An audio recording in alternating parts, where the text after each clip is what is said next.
The first one I'm calling location, location, location. If you open up to the Gospel of Luke, chapter 1, we have Luke's purpose statement. Now, the different gospel authors had different reasons for why they were writing their biographies of Jesus. Luke makes it very clear right off the bat. Many have undertaken to draw up an account of the things that have been fulfilled among us, just as they were handed down to us by those who from the first were eyewitnesses and servants of the word. With this in mind, since I myself have carefully investigated everything from the beginning, I too decided to write down an orderly account for you, most excellent Theophilus, so that you may know the certainty of the things you have been taught. Luke uses an interesting word there that we translate as account, or your Bible might say narrative.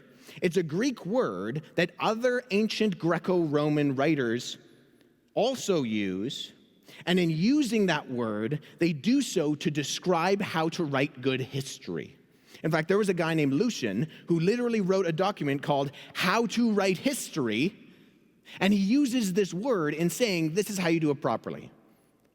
What Luke says he's doing is that he's writing not just an orderly account, but he's writing an account that communicates truthful history. And he's going to lengths to do so. If you skip ahead in his biographical material to what we call chapter 3, we have a number of details where Luke, in prefacing the ministry of John the Baptist, goes crazy in order to validate its historical reliability. What do I mean by that? Well, he says that this happened in the reign of Tiberius Caesar.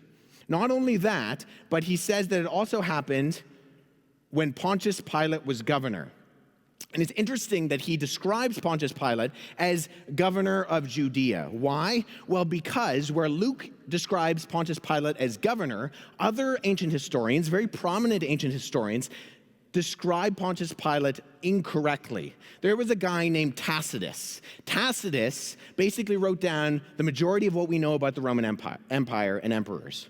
If you have read about Roman emperors, a good deal of that is being pulled from Tacitus. When he talks about Pontius Pilate, he uses the wrong official title. He says he's the procurator. Pontius Pilate was not the procurator. He was the governor. And we know that because we have archaeological evidence in terms of actual inscriptions that describe Pontius Pilate as being governor. Where else do we have Pontius Pilate being described as governor? The Gospel of Luke. Where other ancient writers get it wrong, the gospel authors often get it right. So we go back to our text. You have Pontius Pilate, you have Tiberius Caesar, you have Herod, he's being counted in there. You have Philip, the tetrarch in the region of Etruria. And then you have an interesting one, because Licinius, tetrarch of Abilene, for a long time, really up until about 20 years ago, scholars would say this is an example of where Luke gets it wrong.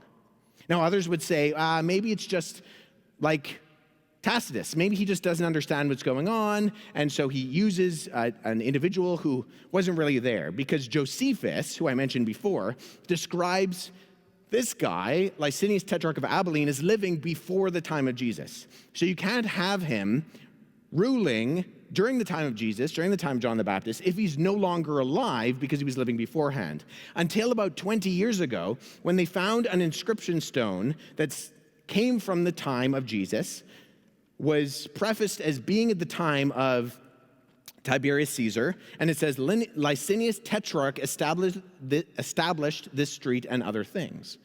So they had to completely rewrite all of the objections and say, oh, actually, there was another guy named Licinius. He was also the Tetrarch of Abilene, and he does come from the time of Jesus. And then, of course, you have the religious officials, Annas and Caiaphas. What does this mean? Well, all this evidence is pinpointing, it's Luke pinpointing the ministry of John the Baptist and Jesus within a particular time, at a particular place, for a particular reason.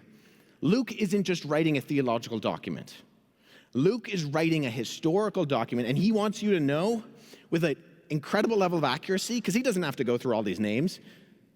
He wants you to know that what you're reading is true. Location, location, location. We can pinpoint these stories on a map and on a historical timeline with incredible accuracy.